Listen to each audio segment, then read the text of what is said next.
Thank you. Good morning, everybody. Just before we get into things for this morning, are there any teenagers in the house? Going to embarrass you. Put your hands up high. Yes. Yes, Margie.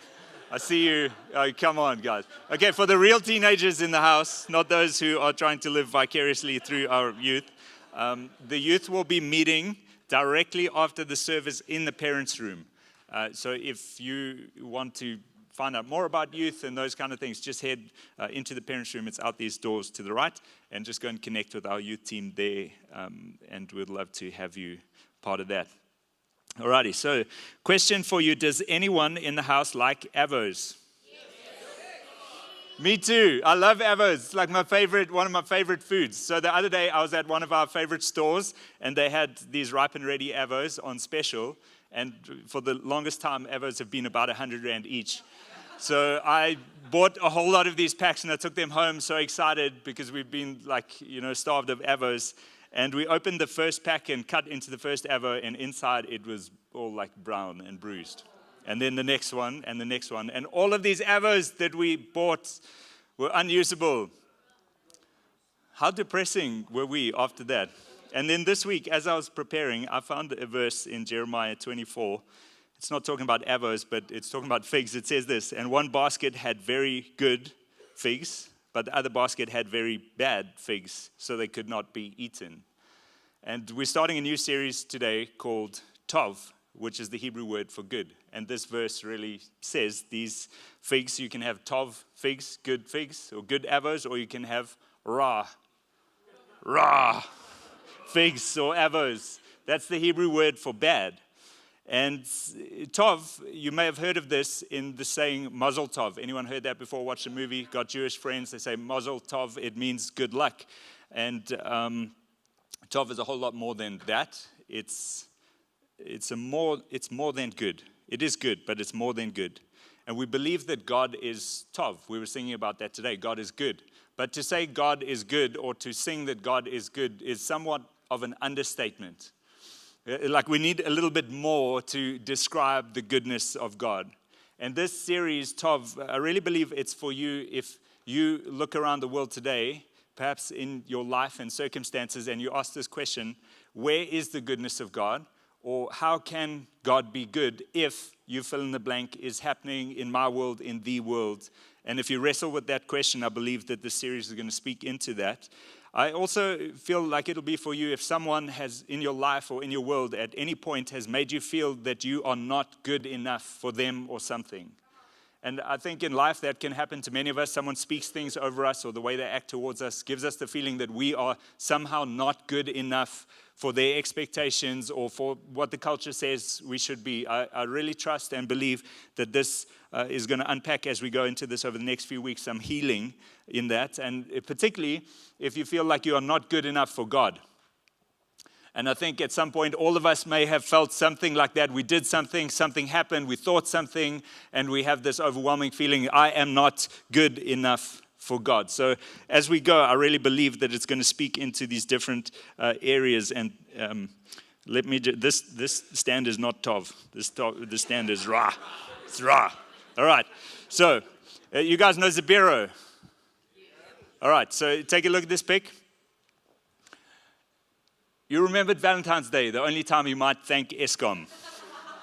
So this one is somewhat old, but as most of us in the room are South Africans, or we've been in this country for some time, you look at this picture, you understand what's going on. You know what Valentine's Day is, you know what Eskom is, you know what load shedding is. So you see this picture and you understand. Most of you laughed at this and you're like, okay, I get what is going on. Imagine if you brought an ancient Hebrew into this room now and you showed them this picture. And maybe you translated the English words into Hebrew words. They would have no idea who Eskom is, what load shedding is, no idea what Valentine's Day is, why they're wearing those funny clothes, and it would kind of be lost in translation, lost over the years. When we read the Bible, we have to keep this in mind. In the same way this picture would be difficult for an ancient Hebrew to understand, for us Westerners, it's difficult to grasp the wholeness of what's going on in the Bible. So we can take a verse and put it into our context, and we miss a whole lot of what's going on, and we miss some of the humor, we miss some of the imagery, the ideas, the themes that are in Scripture. So we have to do some work to make the stories that we read, the small stories, fit into the big story of the Bible.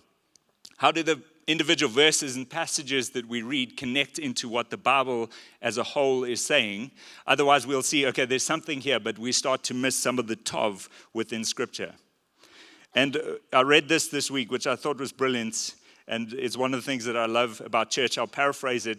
It's a school for sinners, where we are all recovering from something, gradually figuring out the ways of Jesus. That's what the church community is. It's like a school for sinners, because all of us are sinners. We are all recovering from something. All of us are recovering from something, whether it be from Genesis 3 right in the beginning, or something that happened last night or last year. All of us are recovering from something, and together we are gradually learning the way of Jesus. So Lord, I pray that you would come and teach us your ways together as we open your word, and that you would unpack some of the treasures that you've hidden in here, your goodness, your TOV, and that you would bring this forward to bring revelation and healing into our hearts. In your name I pray. Amen. So another question for you. Where is good TOV mentioned in the Bible first? Anyone? Genesis 1. Genesis 1, 2, and 3. Safe guess.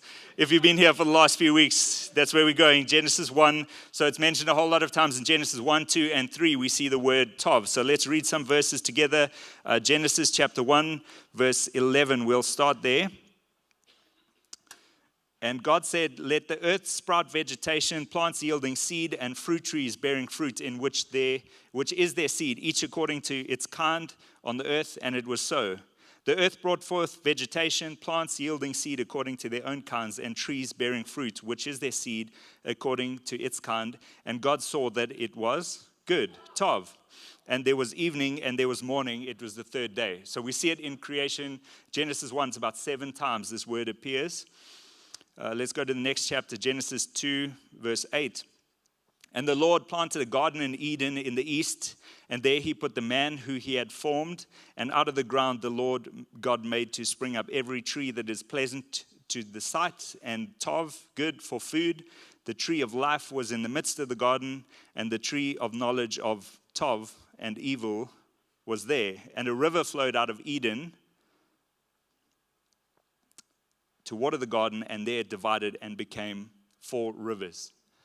So in the first few chapters of the Bible, we find this Hebrew word TOV. We read it in English as good, but it's there, and it speaks of a whole lot of what's going on in creation. So TOV, I want you to have this idea. It's kind of an explosive word that goes right back to the beginning of time when God created. And it's something which is not just the standard. It is a standard because God looks at creation and he says, this is TOV.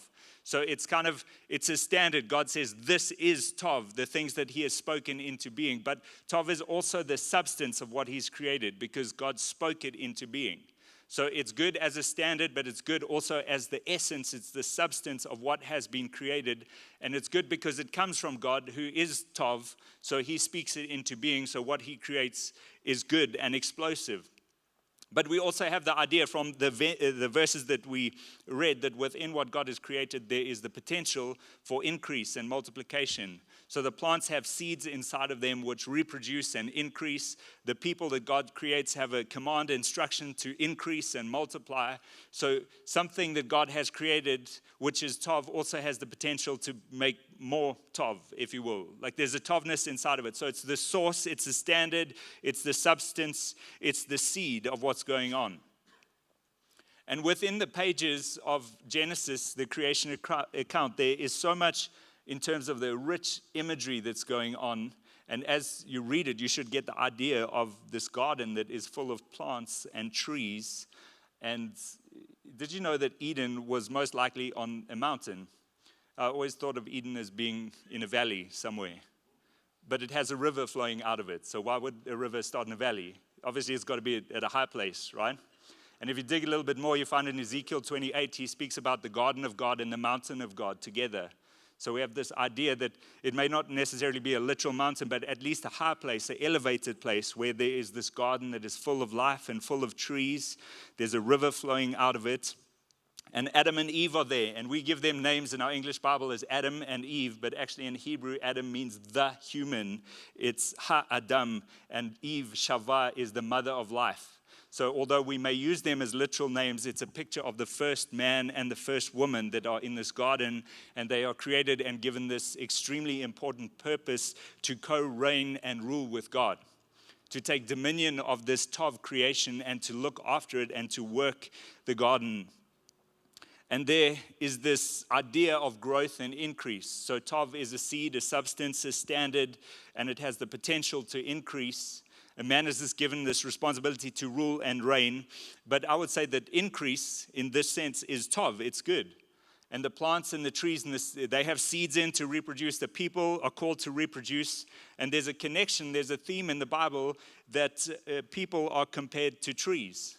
And if you've read some of the pages of the Bible before, you may have seen some of these verses. For example, here's one in Psalm 1. He is like a tree. He, a person, is like a tree planted by streams of water that yields fruit in its season, and its leaf does not wither. So this is a picture of TOV. This is good. Here's a person who is planted and brings about fruit. Another one, Psalm 92. The righteous flourish like the palm tree and grow like a cedar in Lebanon. They still bear fruit in their old age. So we can say that creation is TOV because God is TOV. Creation is good because God is good. He's the one who created all of this to be good. It was his intention to create and for what he created to be good. But then we are introduced to this choice. Genesis 2:15, the Lord God took Ha-Adam, the man, and he put him in the Garden of Eden to work it and keep it. And the Lord God commanded the man, saying, you may surely eat of every tree in the garden, but of the tree of the knowledge of good and evil, of TOV and evil, you shall not eat, for in that day you eat of it, you shall surely die. Dum, dum, dum. And suddenly we see something which seems not to be TOV in the pages of the Bible. So we have these two trees in the garden, these two trees in the middle, which represent a choice. The first one is the tree of life. Okay, be honest. How many of you just thought there was one tree in Eden?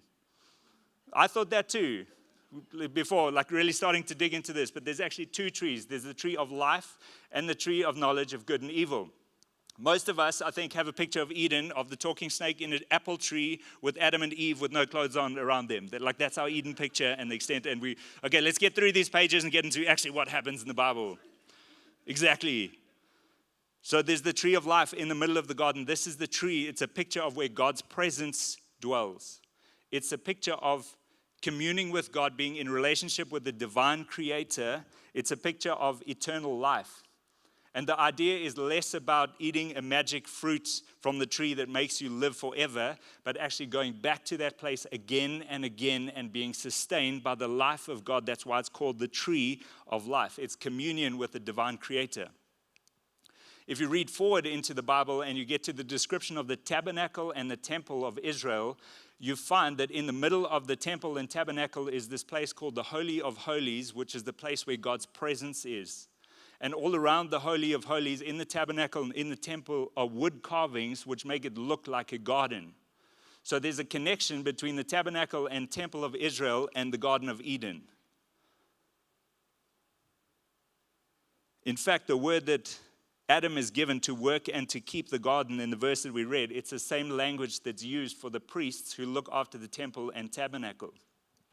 So the idea is this: what's happening in Eden is replicated in the temple and tabernacle in the people of Israel. So there's a link between them, there's this connection. And it doesn't stop there. If we go right to the end of the Bible, the last chapter, Revelation 22, verse 1 and 2, then the angel showed me the river of the water of life, bright as crystal, flowing from the throne of God and the Lamb through the middle of the street of the city. Also on either side of the river, the tree of life with its 12 kinds of fruits, yielding its fruit every month. So suddenly we have, after Genesis 1, 2, and 3, there's the tree of life, and then the last chapter in the Bible, what comes back?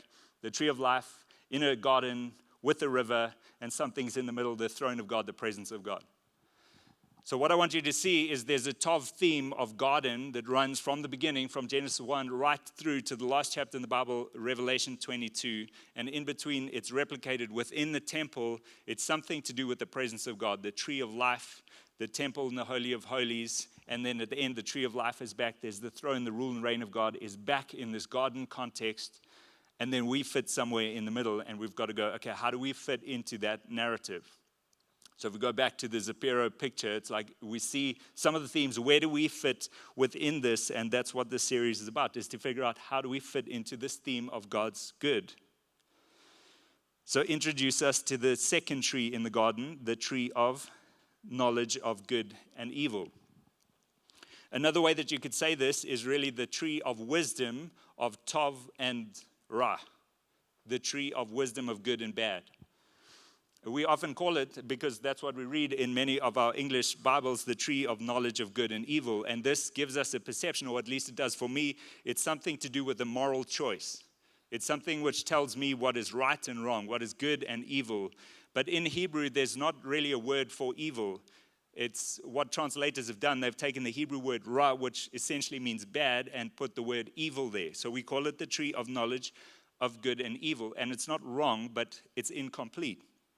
So we've got to do some digging to find out what is it actually about. It's the tree of good and bad. In the same way that the avos that we opened were ra, it's something to do more with less a moral choice and more about an experience of badness. Another way you could say it, this is the tree of knowing what is functional and what is dysfunctional. It's the tree of knowing what is working and what is not working. It's the tree of something that is whole or something that is broken. So there is a choice involved in a moral, philosophical sense, but it's a whole lot more than that. There's a few other places within Scripture where the idea or these words, good and bad, are used together, and they're used in the place where it talks about, Solomon uses it in 1 Kings 3, where he says, I'm a little child. I don't know how to discern between Tov and Ra. I don't know how to discern between good and bad, to ask God for wisdom. I don't have the wisdom to know the difference between good and bad to be able to make wise choices. So the point of this tree is it's not just about moral choices between right and wrong, but it's about the knowledge of an experience of badness.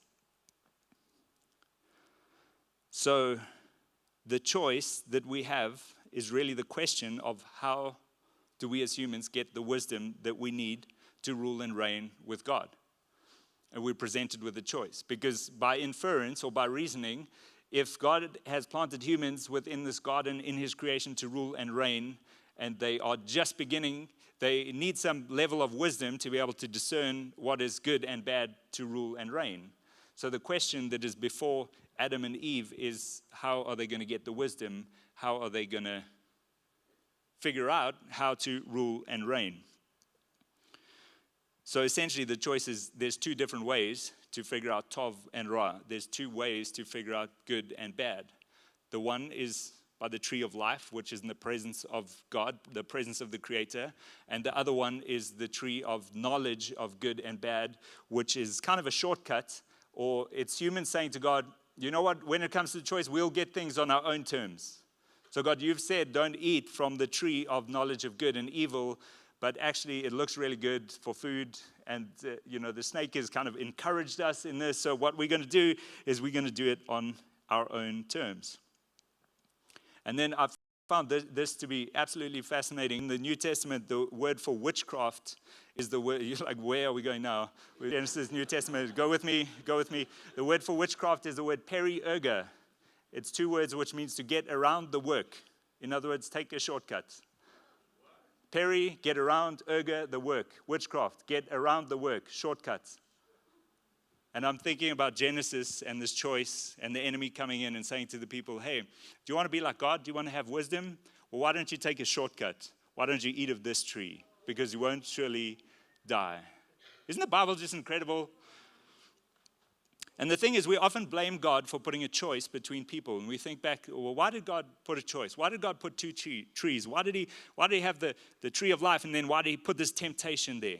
But if you think about it deeply and honestly, for God to be Tov, he has to give people a choice. Because if he didn't give people a choice, he wouldn't be Tov. So God gives people a choice because he is Tov. And often we can say to God, God, why have you given me a choice? The reason why he gives us a choice between the tree of life and the tree of knowledge of Tov and Ra is because he is Tov. And if he didn't give us a choice, then he would be controlling and manipulative. But he's Tov, so he gives us a choice. Now, some of us, we know the story, read on, and we see the consequence of what happens. In the next chapter, what do humans do? Well, they don't pick the tree of life, but they pick the tree of knowledge of good and evil of Tov and Ra, and humans fail this test. And here's where our kind of preconception of what's maybe we've learned in Sunday school or growing up is Eve went and she ate a poisonous apple, and then everything spiraled out of control. Apples are not actually native to the Middle East. They didn't grow there first, so it's very unlikely it was an apple.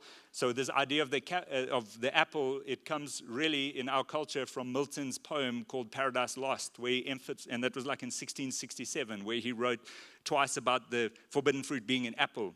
So since then, we have this idea that Eve ate the apple. More likely, it was a grape or a fig, perhaps an avo. I don't know.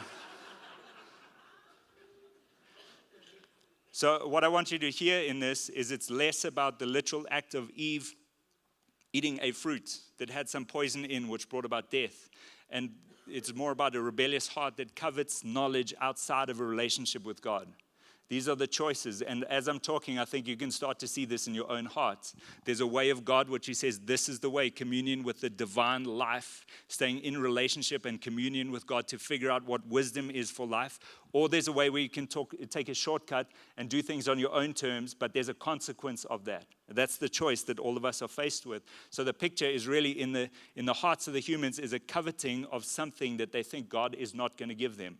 But God is going to give them what he wants to give them in his time, but we always want to take the shortcut. So really it's about the act of choosing, of going against God's command. And that leads, as we've seen over the past few weeks, to this place of spiritual, relational, and physical death. And this distorted knowledge or wisdom of knowing Tov and Ra, it really leads to great pain and evil and death in the world in which we still live in the fallout of that today. That's our reality. And we face the same choice multiple times a day. Are we going to choose the tree of life, or are we going to choose the tree of knowledge, of getting things on our own terms and figuring out what is good and evil for ourselves? And sometimes we do that overtly, and it's obvious that we make that choice. God, I'm not going to pick your way. I'm going to pick my way. And that leads to some kind of consequence. Sometimes, and probably more often, we make that choice subconsciously. So let's use an example. Someone has hurt you, and there's probably people in the room who've been hurt recently or a long time ago by others. And because you've been hurt, those feelings grow inside of you. So eventually you get to a point where you feel at liberty to take revenge, to be nasty, to talk badly about the people because of those feelings inside of you that are starting to come out. So something happens, you begin to compromise principles that you've chosen just to get some relief from the feelings that are going on inside of you.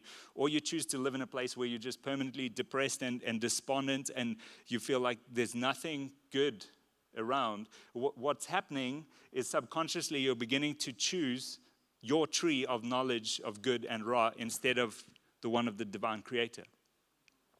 So this choice, although it's in the first pages of Scripture, it impacts each of us today. And the message of the gospel is really that there is another way. We don't have to keep choosing the knowledge for ourselves or doing things our own way. Now, one of the things about these verses is another preconceived idea that we may have is as a punishment for eating the fruit of this tree, whatever it may be, a fig or apple, or probably not an apple or a grape or whatever it is that God says, okay, now I'm going to kill you. But God never said that. God never said, if you eat of the fruit, I'm going to kill you. What God said is, if you eat of the fruit, you will surely die. In other words, he's warning of a consequence. And sometimes our picture of God can be framed incorrectly because we have this idea, if we do something wrong, God's going to kill us. You ever said or heard anyone say, God's going to strike me down with a lightning bolt? It comes from this, because we miss what the text is actually saying.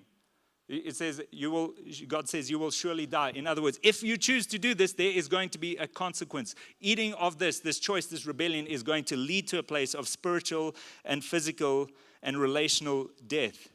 So God doesn't kill, he warns.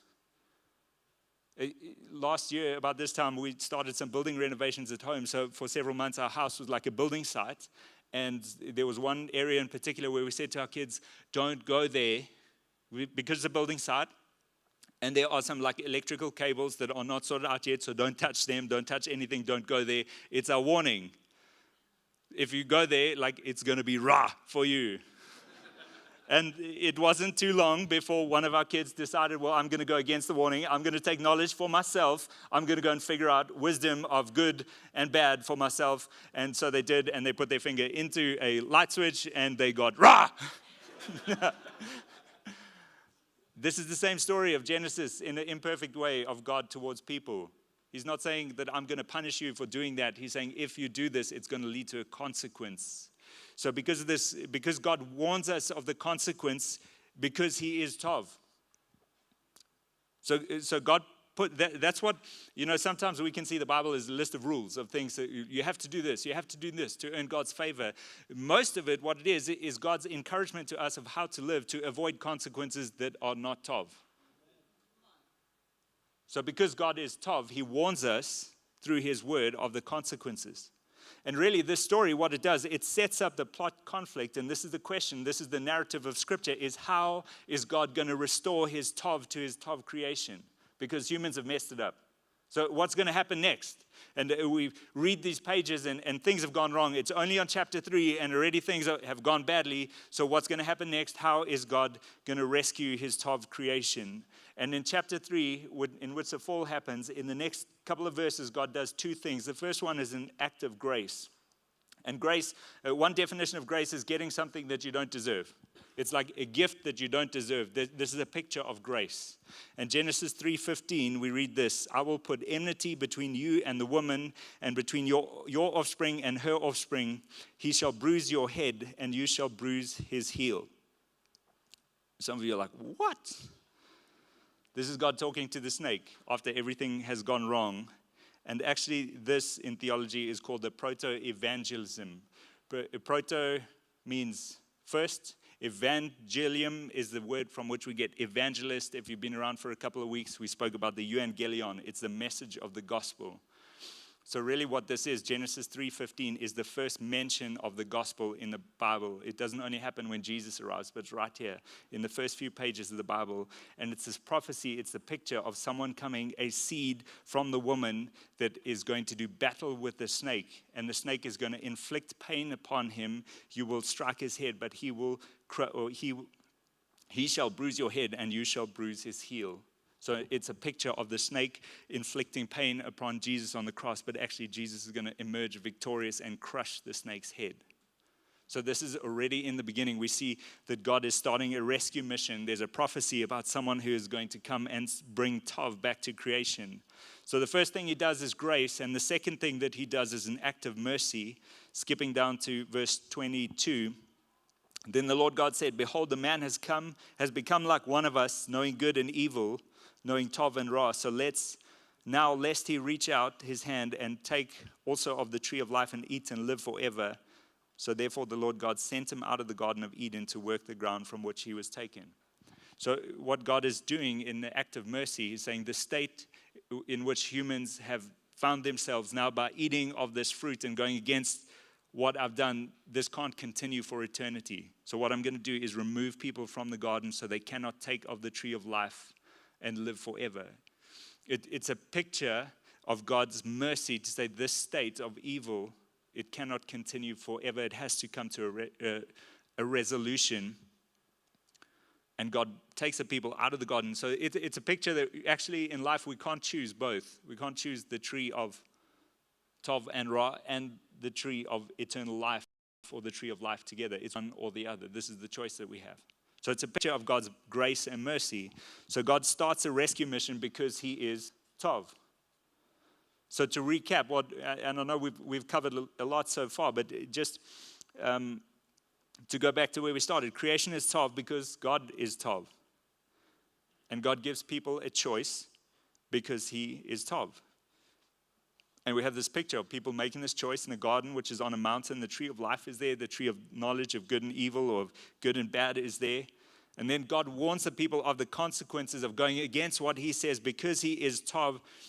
And what do people do? We choose our own terms, our own kingdom. We choose our own way, and we reject God's way, and everything spirals out of control. But then because God is Tov, he starts a rescue mission. And all of this comes together in Jesus. You know, the Bible is absolutely genius. Several hundred years before Jesus arrives, Isaiah the prophet says, "There shall come forth a shoot from the stump of Jesse, and a branch from his roots shall bear fruit." This is a picture of something growing. Remember the imagery in Eden, that there was trees and there was goodness and things grew, and all of a sudden something is starting to grow. There shall come forth a shoot from the stump of Jesse, and a branch from its roots shall bear fruit. Jesse was the father of King David, and there was a promise upon their family line that a king would come who would one day be the Messiah, the Savior. That didn't turn out well. But Isaiah is still reminding the people, hey, like one day something is going to come. The seed is going to come, and this is going to be the one who is going to bring forth fruit. And then this verse in Isaiah 52, same prophet, a few chapters later, he writes, "How beautiful upon the mountains are the feet of him who bring good news." So a couple of things there. One, remember Eden on a high place, a mountain. Now we have this image of someone coming on the mountains who has feet and who brings good news. So good news in Hebrew is tov basar. This is the word good.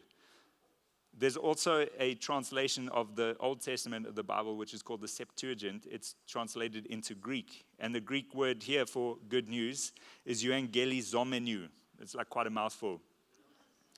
Okay, don't get lost. Where this is going, let me put it simply. This is the euangelion. It's the gospel. So another way to read this: how beautiful upon the mountains are the feet of him who brings the good news, who brings the gospel, who publishes peace, who brings good news of happiness, who publishes salvation, and who says to Zion, your God reigns. It's a prophecy. It's a picture of Jesus being the one who comes on the mountains and brings the good news of the gospel.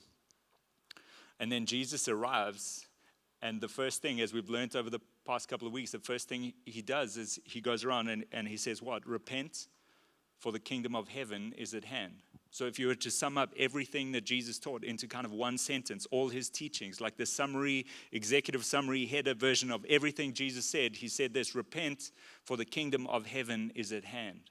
And everything else that he taught flows out of this statement that he is the one who is bringing the kingdom of heaven, the TOV of God, back to earth. So in all of this, it's to say that the gospel is the message of TOV.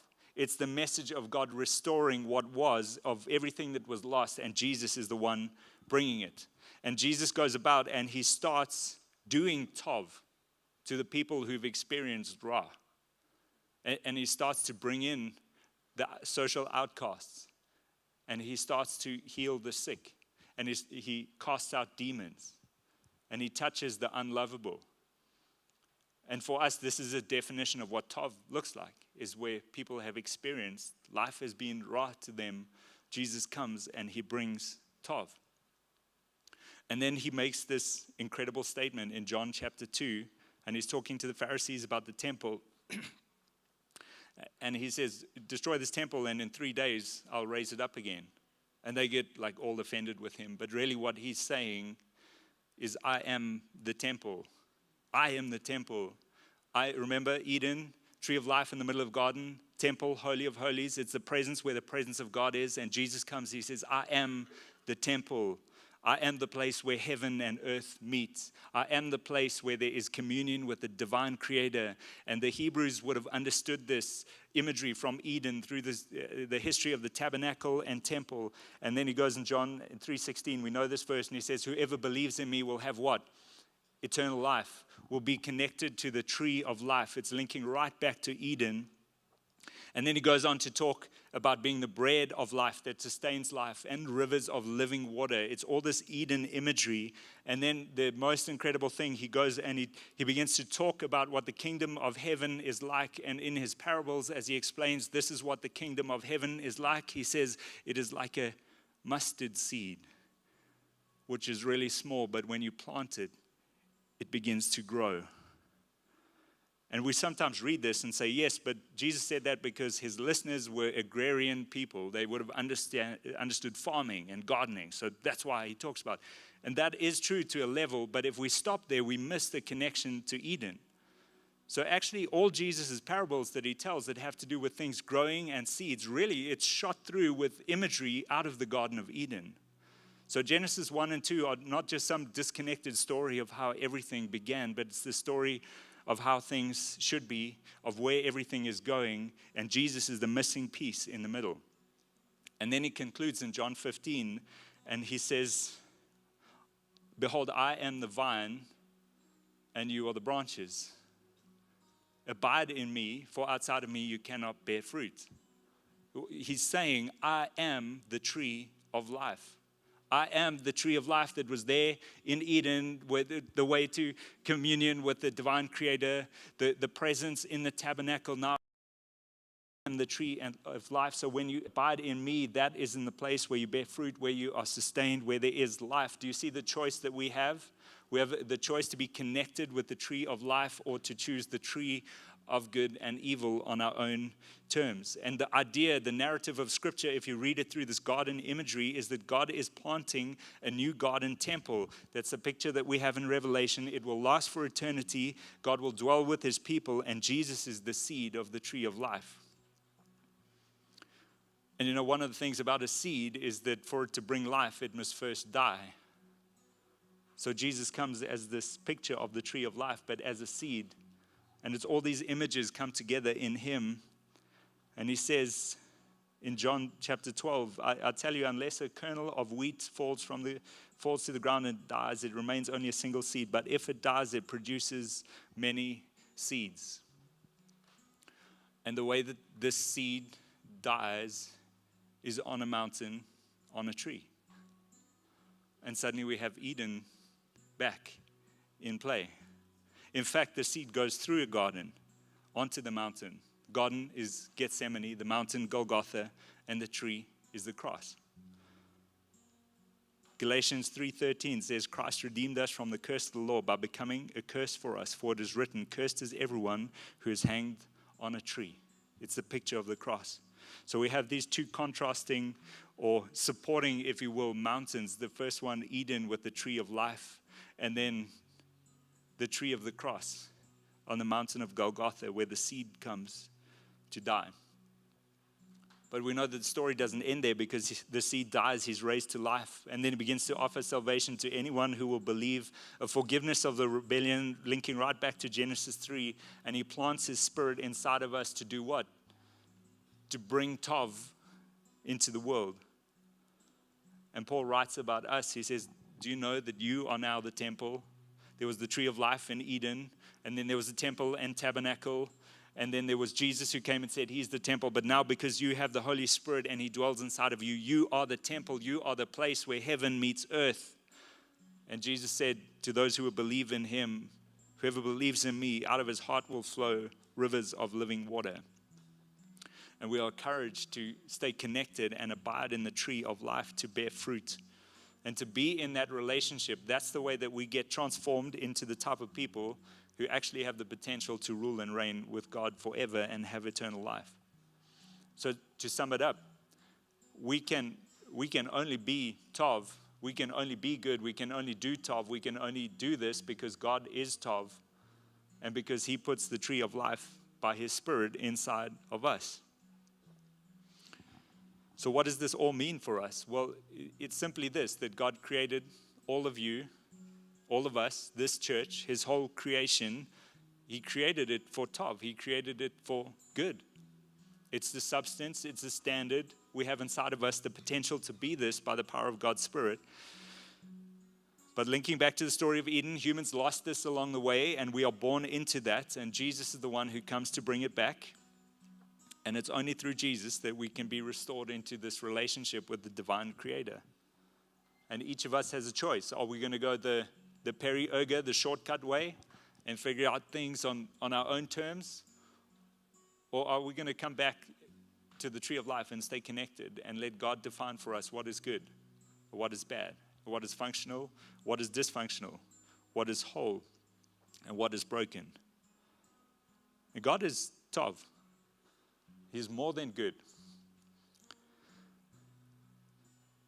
And when we ask the question, where's God's Tov toward me? I would say this: start by judging the goodness of God towards you, the Tov of God, not by your circumstances, not by what's going on in your life right now, but by this story of the seed going to die on a tree.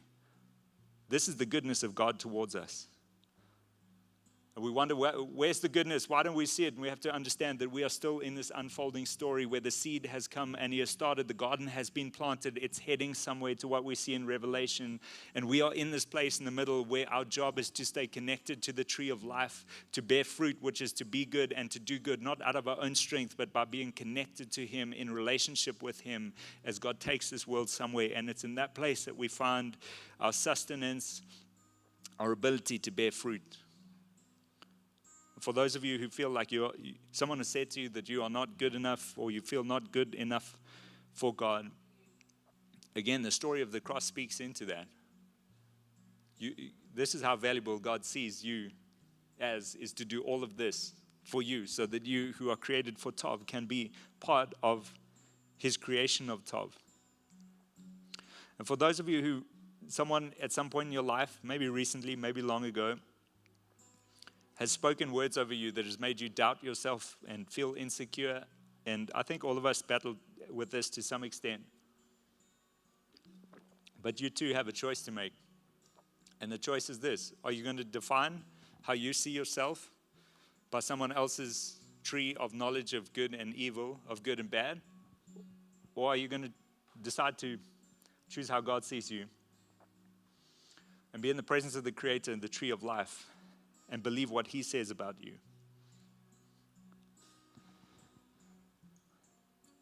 So I know we've covered a lot of ground today, and there's many things on many levels that we have spoken about. And I was talking to a friend a couple of weeks ago, and just about this moment of response. And I think after talking and having that conversation, there's a few things we can do. And to put it this way, we can do one of three things. We can bring, we can sing, and we can pray. When I say bring, what does that mean? Well, we bring our stuff to Jesus, to the tree of life. We bring our issues, we bring our problems, those things that we are carrying, those burdens, we bring it to him. We bring our time, the best of us. We give it to him, because that's what abiding with the Creator looks like. It requires time, the best of our time. We bring our treasures, and we honor him with those things because he's worthy. We bring our talents, those things God has put inside of us. We bring it to him and we offer it to him. And that's why we talk a lot about serving here. It's a bringing of the things God has put inside of us to give back to him. So we can bring. And I think at some level, all of us in the room, all of us online, we have something that we can bring. Some issue, some burden that we bring to God and let his healing come and bring. We can sing. We'll do that in a moment as we take a moment to sing. And we don't sing to make ourselves feel better. That's a byproduct of it. But we sing because God is worthy, and it does battle in the spiritual. As we sing his praises, the darkness is pushed back, and we can pray. We can pray. Remember, the church is a school for sinners. That's all of us. We're all recovering from something, and we're all figuring out the ways of Jesus and how to stay connected to the tree of life. So we're going to create a moment to do that, whatever that may look like for you. So I'm going to ask you to stand.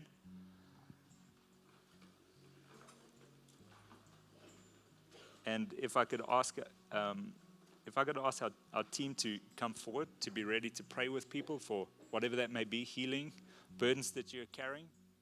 So I want to invite you in this moment, if there's something that you are grappling with, something that you're wrestling with, some burden that you've been carrying, just take a step and come out your seat and come up as the band sings. So we'll sing, we'll pray. And I want to ask you to take a decision of something that you need to bring to God. And for that, you may need to speak to someone, to pray with someone. It may be that you take a decision to say, God, I realize you haven't been first in my time, in my finances, in my life. I want to make a decision today. I'm going to bring that to you. And it's not just a once-off. This is going to be something that plays into the trajectory of my life. So let's not miss the moment. There's no need to. Just as we were singing earlier this morning, I really felt like the banner of Jesus is over us this morning as his people. And he's just declaring, he just wants to declare his goodness over your lives. His goodness and an invitation for you to be part of what he's doing.